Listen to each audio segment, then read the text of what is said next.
Yurt osoyishtaligini ta'minlash, odamlarning farovon turmush kechirishini amalga oshirish va erkinliklarini, haq-huquqlarini himoya qilish uchun bilasiz, ichki ishlar xodimlari jonbozlik ko'rsatishadi, faoliyat olib borishadi. 25-oktyabr kuni aynan ichki ishlar organlari xodimlari kuni keng miqyosda nishonlanadi va ushbu sana munosabati bilan ichki ishlar boshqarmasidamiz ichki ishlar organlari xodimlarining mashaqqatli mehnati haqida so'z yuritishni joiz deb topdim. Tomosha qilamiz.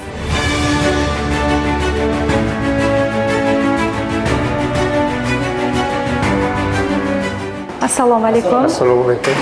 Bayramlaringiz bilan muborakbod etaman. Viloyat teleradio kanali jurnalisti Sanobar Boboqulova. Ichki ishlar organlari xodimlari kuni munosabati bilan ko'rsatuv tayyorlash niyatidaman.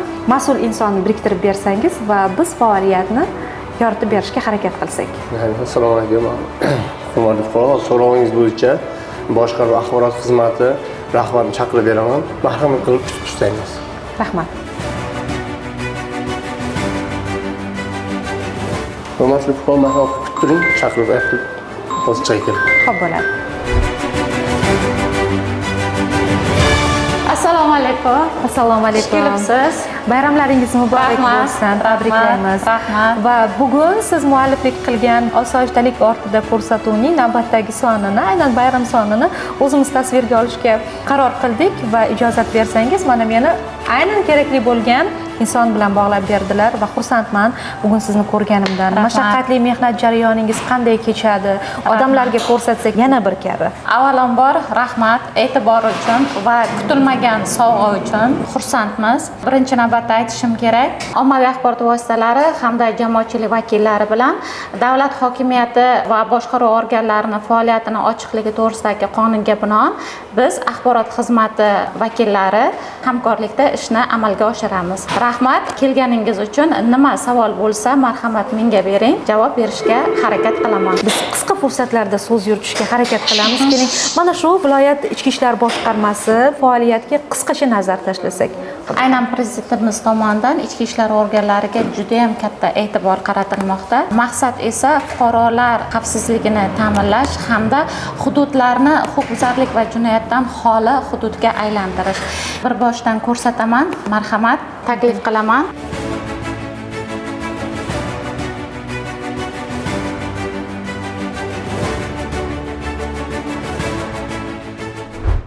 Darhaqiqat, ichki ishlar xodimlari nafaqat jamiyatda tinchlik va xavfsizlikni ta'minlaydigan, balki qonun ustuvorligini saqlaydigan, fuqarolarning huquq va erkinliklarini himoya qiladigan davlat xizmatchilari hisoblanadi. Shuning uchun ham mamlakatimizda barcha sohalar qatori ichki ishlar organlari faoliyatini takomillashtirish, xodimlarning xizmat va turmush sharoitiga e'tiborni kuchaytirish borasida izchil islohotlar amalga oshirilmoqda.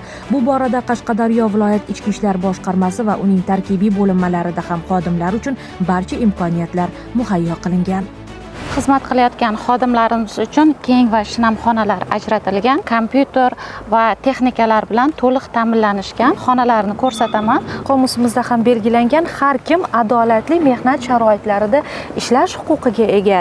Hozir mana shu yerni o'zida ishchi xodimlar bo'lsa kerak, sport bilan shug'ullanayotgan jarayonni ko'rdim, guvohi bo'ldim hozir. Sport bu ichki ishlar organlari uchun eng kerakli bo'lgan jarayon. Shuning uchun har bitta ichki ishlar organlari xodimlari muntazam ravishda sport bilan shug'ullanib borishadi. Xodim va xodimalarimiz uchun har haftaning seshanba va shanba kunlari bu sport kuni deb belgilangan. Kamida 2 soat xodimlarimiz sport bilan shug'ullanishadi.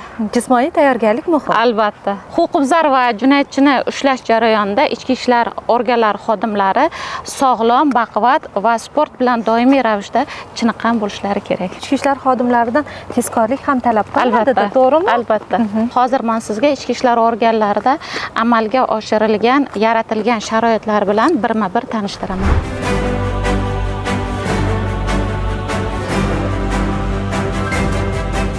Bu zalimiz yaqinda foydalanishga topshirildi. Ichki ishlar organlari xodimlarini kuniga bag'ishlab, faollar zalida xodimlarni bilim saviyasini yanada mustahkamlash, shuningdek, ularni ma'naviy ma'rifiy ishlarini tashkillashtirish, ularni taqdirlash, eng tantanali jarayonlar aynan mana shu zalimizda bo'lib o'tadi. Marhamat. Rahmat. Xona o'ziga xos uslubda dekoratsiya bilan jihozlanganda, ya'ni zamonaviy, kishi kirganda ruhiyati ko'tarilib ketadi. Albatta siz ta'kidlaganingizdek, o'sha tantanavor ruhga mos. Bu yerda qanchadan qancha fidoyi, mehnatkash, zahmatkash ichki ishlar xodimlari taqdirlanadi. Qolaversa, xalq hayoti uchun muhim bo'lgan masalalar majlis qilinadi, yig'ilishiladi. Qalbni larzaga soladigan jarayon aynan mana shu zalda bo'lib o'tadi. Mana ko'rib turibsiz, hozir ham bayram arafasida maxsus tayyorgarlik ko'rilmoqda. Aynan mana shu yerda turib, har bitta xodimimiz mukofotni unvonni olgan paytida O'zbekiston Respublikasiga sadoqat bilan xizmat qilaman degan so'zni aytadi aynan mana shu yerda. Shuni alohida ta'kidlash kerakki, xodimlarning sog'ligi va ijtimoiy himoyasi ham doimiy e'tiborda. Mingchinor gospitali va viloyat ichki ishlar boshqarmasi poliklinikasi faoliyati bunga yorqin misol bo'la oladi. Kadrlar salohiyatini oshirish, mehnat va yashash sharoitlariga e'tibor yanada kuchaydi.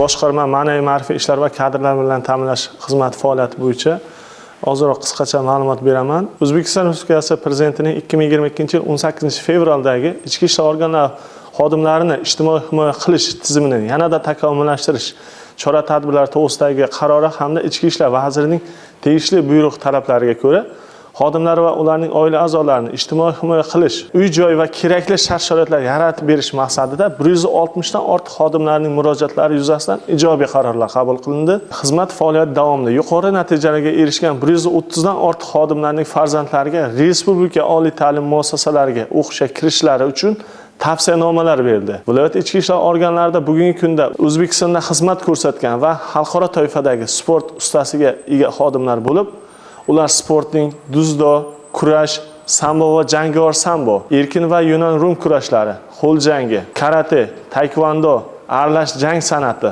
futbol, mini futbol, voleybol, shaxmat va shashka, yengil atletika kabi turlari bilan shug'ullanib kelmoqdalar. Xodimlarimiz jahon chempionatlarida 2 marotaba, Osiyo chempionatlarida 5 marotaba, xalqaro musobaqalarda 3 marotaba, respublika chempionatlarida esa 56 marotaba hamda viloyat birinchiligi musobaqalarida 60 marotaba g'alaba qozongan. Viloyat ichki ishlar organlari xodimlari ishtirokida joriy yil boshidan sportning futbol, stol tennisi, quvnoq startlar, yengil atletika, ko'p kurash, bizning oila sportchi oila, kasbiy olimpiada o'yinlari hamda xotin-qizlar o'rtasida tumaris izdoshlari kabi sport musobaqalari o'tkazib kelindi. Bundan tashqari xodimlarning ma'naviy ma'rifiy bilimini yanada oshirish, dunyoqarashini yuksaltirish maqsadida eng faol yoshlar yetakchisi, zakovat, yosh kitobxon, ajdodlar izidan, harbiy estafeta, jangovar mashq kabi tanlov va musobaqalar o'tkazilib, o'rinlarni qo'lga kiritdi. Joriy yilda prezident farmoniga asosan 2 nafar xodim davlat mukofoti, 61 nafar xodim esa Ichki ishlar vazirining turli xil idoraviy mukofotlari bilan taqdirlandilar. Avvalo mana shu kasb bayramingiz bilan tabriklayman va shunday savol bermoqchiman. Nega aynan ichki ishlar organlari sohasini tanlagansiz? Qiziq savol. O'sha yoshligimdan ichki ishlar organlari xodimlarining xizmat faoliyatiga, formasiga havas qilardim va shu yo'lda dastlabki shu umumta'lim maktabini bitirib o'qishga kirdim. U yerda ham 3 yillik ta'limni tugatdim hamda Ichki ishlar vazirligi akademiyasiga qabul qilindim 2017-yil. Tamomlab Qashqadaryo ichki ishlar boshqarmasida xizmat faoliyatini olib bormoqdaman. Har bir bola agar u yigit kishi bo'lsa, ulg'ayganida albatta askar bo'laman yoki harbiy bo'lib vatanimni himoya qilaman degan orzu maqsad bilan ulg'ayishni boshlaydi. Har bir bolada bu orzu bor. Maktabdan boshlanadi va sizda ham shu jarayon aynan adaptatsiya maktabdan boshlangan. Shu orzuyingizga erishdingiz, chunki maqsad sari dadil qadam qo'ya olgansiz. Lekin qaysidir ma'noda boshqa bir yigitlarimiz endi baribir sohalar kesimi har xil-ku, boshqa bir sohalarda ham fidoyi yigitlarimizni, o'g'lonlarimizni ko'ramiz. Harbiylardan hech bir kam bo'lmagan bir nuqtai nazardan xalq farovonligiga hissalarini qo'shishadi. Lekin sizning mehnatlaringiz, siz kabi insonlarning mehnati alohida e'tirof etsa arziydi. Kadrlar bu har qanday sohaning yuragi hisoblanadi. Aynan shu yurak siz kadr bo'ladigan bo'lsangiz, qaysi fanlarni chuqurroq o'zlashtirish kerak? Aynan. Bugun yoshlarimiz, yigitlarimiz Chet tillari, o'sha ona tili adabiyot fanlarini yaxshi bilish kerak. Psixologiya eng asosiy, jamiyat psixologiyasi fanlari. Barcha qomusiy fanlarni o'qib o'rganish kerak asosan. majbursiz. Majburmiz bu xizmat faoliyati yuzasidan. Ko'cha-ko'yda yurgan vaqtim ham har doim, har on o'sha his bilan yuraman. Bu kutubxona kitoblardan foydalanayotgan yigitimiz ham borlar. Mana marhamat operatorlarimizdan iltimos qilamiz, tasvirga olib qo'ying. Iltimos 1 daqiqaga qarab yuboring. O'zingizni tanishtirib o'ting. Qashqadaryo viloyati Ichki ishlar boshqarmasida axborot resurslari mutaxassisi lavozimida faoliyat yuritmoqdaman. Asosan qanday manbalarni so'rashadi? Qanday kitoblarga murojaat qilishadi? Sohaga oid kitoblar va badiiy kitoblar. Masalan, ichki ishlarga oid kitoblar, tarixi bo'yicha. Rahmat kutubxona haqidagi ma'lumotlar uchun. Bu yerda o'zi qancha miqdorda kitob saqlanadi? 3000 dan ziyod kitob bor. 3000 ga yaqin kitob fondi yomon emas. Tarixiy, badiiy, psixologik, publitsistik janrdagi kitoblarni uchratish mumkin ekan. Vatanparvarlik burchagini tanishtirib o'tsa. Vatanparvarlik burchagi. Muhtaram prezidentimizning ichki ishlar organlariga tashrif jarayonlari bu Qashqadaryo viloyati Ko'kdala tumani. Bu jarayon. Davlatimiz rahbari bir so'zni doimo takrorlaydilar-da. Ichki ishlar tizimidagi islohotlarimizning amaliy natijasini sohaning har bir xodimi birinchi navbatda albatta xalqimiz o'z kundalik hayotida sezishi, his qilishi shart. Yaxshi natijalar bilan tanishdik. Yetkazilgan ma'lumotlar uchun tashakkur. Bayram muborak bo'lsin. Joriy yilda viloyat ichki ishlar boshqarmasida faollar zali, Nishon, Dehqonobod, Mirishkor tumanlari ichki ishlar bo'limlari binolari, patrul post xizmati batalyoni sport zali to'liq joriy ta'mirdan chiqarildi. Boshqarma jamoat tartibini saqlash boshqarmasi tarkibida 75 o'rinli reabilitatsiya etish markazi foydalanishga topshirildi. Boshqarma tezkor vaziyatlarni bajaruvchi otryadga yangi qo'shimcha bino, Ko'kdala va Shahrisabz tumani ichki ishlar bo'limlari yangitdan qurilib foydalanishga topshirildi. Yo'l harakati xavfsizligi boshqarmasi xodimlari maxsus radio aloqa vositalari, body kamera, planshet bilan to'liq ta'minlanib, internet aloqasiga ulangan. Profilaktika inspektorlari esa radio aloqa vositalari, elektroshokir hamda planshet va mayoqcha bilan ta'minlanganlar. Har kuni ish faoliyatimiz xodimlarga yo'riqnoma berishdan boshlanadi. Yo'riqnomada asosan xodimlarga fuqarolar bilan xushmuomala bo'lish hamda belgilangan xizmat vazifalarini qonun doirasida bekamuko'z bajarishlari ta'kidlanadi. Xizmat qilayotgan xodimlarni, har bitta soha xizmat xodimlarini o'zlarining xizmat vazifalari bor. Belgilangan xizmat vazifalariga asosan xizmatlarni o'tashadi.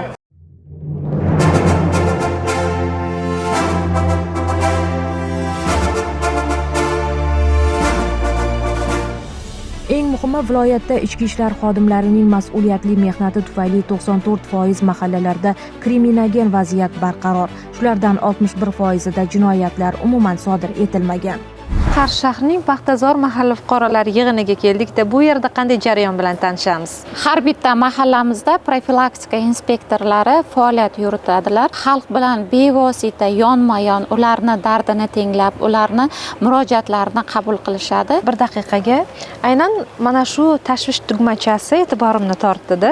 Mahallalarni deyarli profilaktika inspektorlari faoliyat olib boradigan hududlarda va mahallaning kirish qismida ko'p joylarda mana shunday texnikalarga ko'zimiz tushadi. Keling, ozginagina shu haqida ma'lumot berib o'ting menga. Tashvish tugmasi fuqarolarimizni xavfsizligini ta'minlaydi. Har qanday fuqaro qanaqa holatda tushirib qolishidan qat'iy nazar yoki ko'ngilsiz holatga bevosita ishtirokchi bo'lib qolgan taqdirda mana shu qizil tugmani bosishi bilan qo'riqlash xizmati xodimlari sizni xavfsizligingizni ta'minlash maqsadida 7 daqiqa ichida yetib kelishadi va jamoat tartibini to'liq ta'minlab berishadi. Har qanday fuqaro kelib shunchaki bosib ketmasligi uchun kameralashtirilgan. Albatta. Javobgarlik bor buning uchun ham, to'g'rimi? Albatta. Hozir siz bosishingiz bilan kamera sizni fotosuratga oladi va markazga birdan signal tushadi. Shaxsingizga aniqlik kiritiladi va xodimlar tezkorlik bilan yetib kelishadi. Qiziqarli bo'ldi. Endi ichkariga kirib jarayon bilan tanishamiz. Marhamat.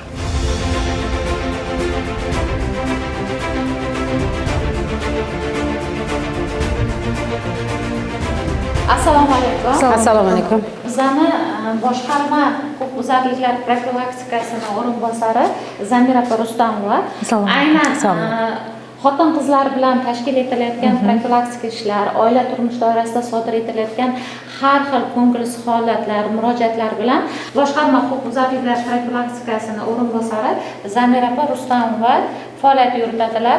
Bugungi kunda huquqbuzarliklar profilaktikasi boshqarmasining joylardagi shahar tumanlarida bir nafardan xotin-qizlar masalalari bo'yicha profilaktika inspektorlari xizmat ko'rsatadi. Shuningdek, kriminogen vaziyati og'ir bo'lgan Qarshi tuman, Qarshi shahar hamda Ko'kdala tumanlarida esa 2 nafardan xotin-qizlar masalalari bo'yicha katta inspektorlar faoliyat olib bormoqda. Xotin-qizlar masalalari bo'yicha katta inspektorlarning vazifalari shu mahallalarda kriminogen vaziyat, oila turmush doirasidagi jinoyatlarning oldini olish, huquqbuzarlikka barham berish, xotin-qizlarni tazyiq va zo'ravonlikdan himoya qilish, ajrimlarni oldini olish borasida, oilaviy nizolarni o'rganish borasida faoliyat olib boradi.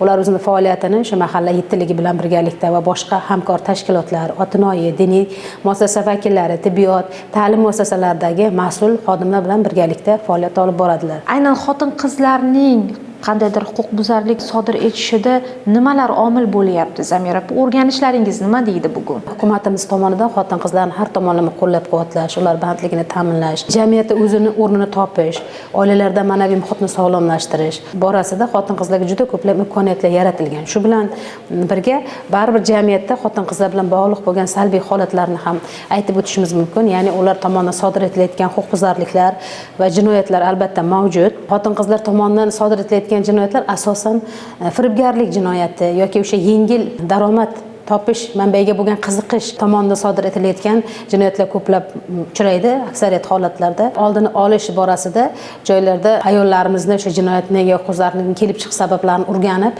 ularni bandligini ta'minlashga e'tibor qaratish, kasb-hunarga o'qitish uchun ularga yordamlash, subsidiyalar olishga, tadbirkorlik faoliyatini yo'lga qo'yishga yordamlashamiz. Bu olib borilgan profilaktik ishlar natijasida bugungi kunda 2025-yil 9 oy davomida xotin-qizlar o'rtasidagi jinoyat o'tgan yilga nisbatan kamayishiga erishilgan. Ichki ishlar xodimi sifatida ayol kishi ekanligingiz ba'zi bir holatlarda, oilaviy munosabatlarda yoki ko'cha-ko'yda, deylik, qarindosh urug'chilik munosabatlariga qay darajada ta'sir ko'rsatadi? Qiynalib qolmaysizmi? Mana bugun sizning bayramingiz, kasb bayramingiz, ichki ishlar organlari xodimlari kuni va shu tizimda siz ham tinim bilmay kechani kecha, kunduzni kunduz demasdan ishlayapsiz, mehnat qilyapsiz. Boshqa kasblardan mutlaqo farq qiladi sizning kasbingiz. Davlatimiz tomonidan xotin-qizlarni huquqlarini ta'minlash borasida yana bir ajoyib qonun qabul qilingan. Ya'ni bu 2019-yil 2-sentyabrda gender tenglik, ya'ni ularning huquqlari tengligi to'g'risidagi qonun qabul qilingan.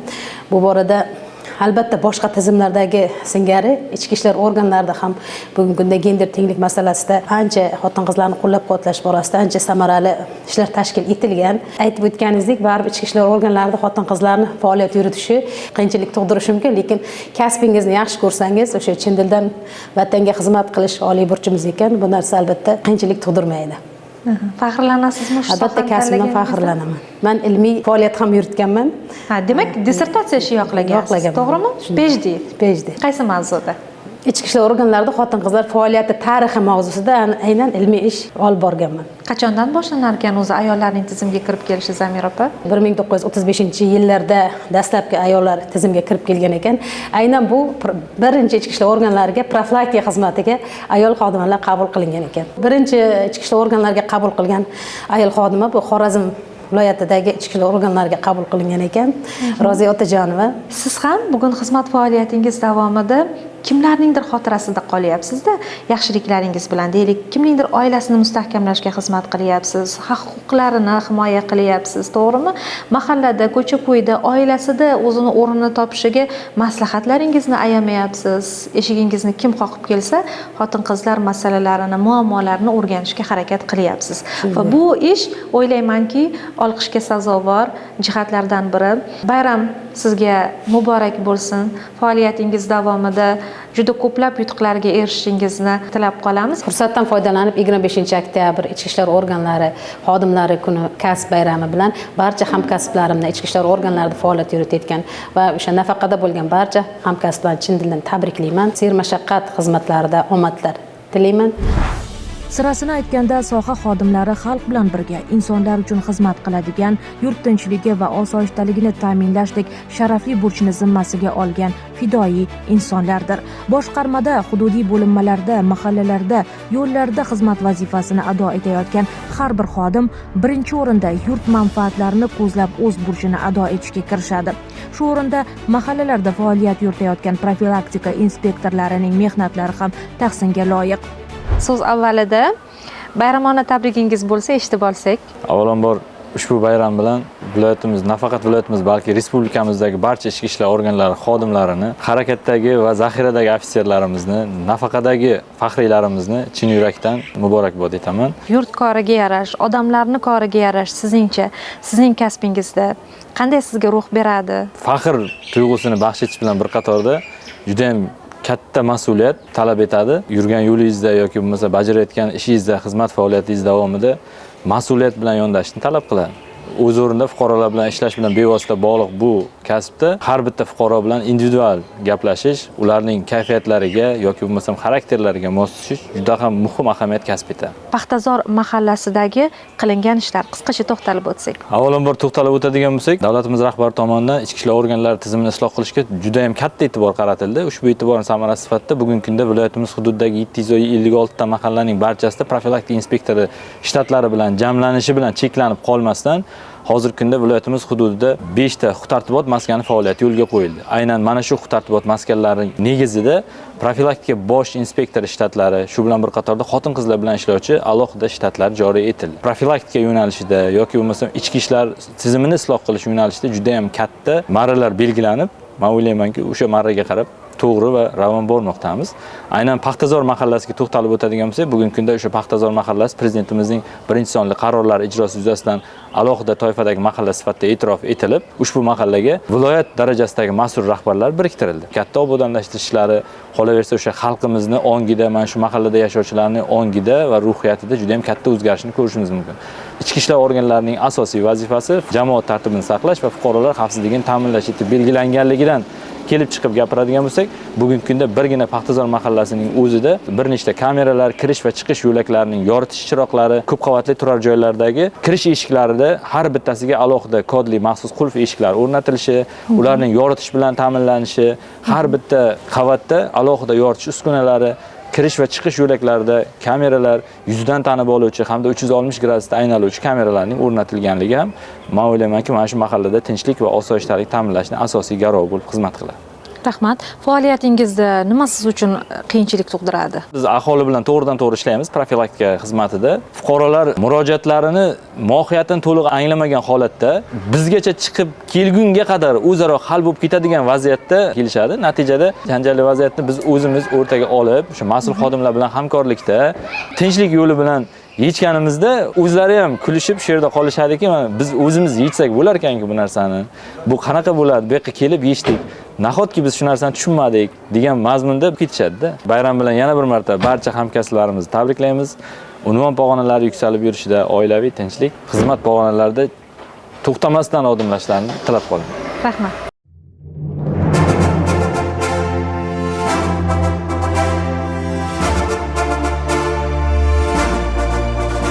Ko'cha va jamoat joylarida jamoat tartibini saqlash, fuqarolar xavfsizligini ta'minlash bu patrul-post xizmati xodimlarining xizmat faoliyatiga kiradi.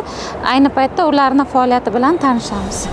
Haqiqatan ham jamoat xavfsizligini ta'minlash bu ichki ishlar organlarining asosiy vazifalaridan biri hisoblanadi. Ta'kidlangan vazifalardan tashqari ular ommaviy tadbirlarda tartibni saqlash, fuqarolarning hayoti, sog'ligi va mulkini muhofaza qilish, shuningdek jamoat xavfsizligini ta'minlashda ichki ishlar xodimlari, profilaktika inspektorlari, yo'l patrul xizmati, tezkor navbatchi qismlar kabi bo'linmalar orqali faoliyat yuritadilar. Bu esa murakkab vazifalarni o'z ichiga oladi.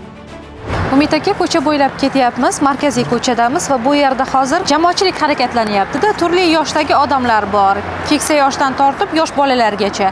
Endi mana shu ko'cha-ko'yda ham hech kim favqulodda hodisalardan muhofaza qilinmagan, har qanday holat yuz berishi mumkin va siz jamoat tartibini saqlashda jonbozlik ko'rsatayotgan xodimlardan birisiz. Bir nechta xodimlar bilan mana shunday faoliyat turida ishlaysizlar. Faoliyatingiz haqida bir ozgina ma'lumot berib o'ting. Bizning xodimlarimiz demak ikkita smenada ish tartibi tunu kun demak xizmatga jalb qilinadi. Bunda asosan o'sha jamoat joylarida, bozorlarda, fuqarolar gavjum bo'lgan joylarda jamoat tartibini saqlash, fuqarolar xavfsizligini ta'minlash bo'yicha o'zining xizmat vazifasini olib boradi.